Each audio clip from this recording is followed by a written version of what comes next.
Okay guys, saya nak kongsikan macam mana rupa minggu pertama dieting saya sempena 2026.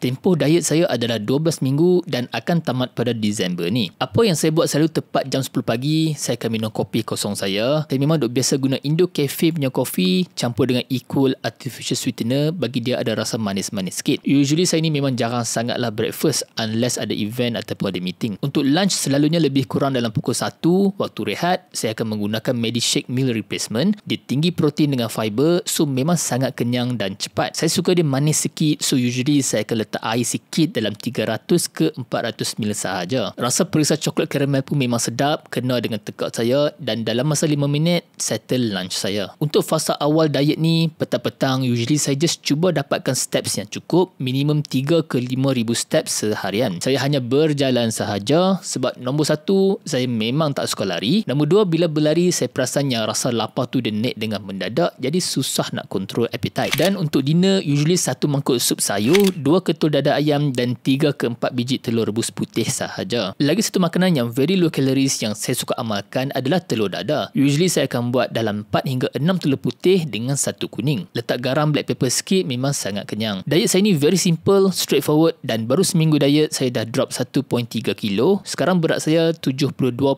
kilo. So far energy saya semua still okay. Hopefully by next week boleh dapat 71 kilo. Kalau anda sekarang ni tengah diet untuk 2026, anda boleh share resipi-resipi anda dekat bawah guys.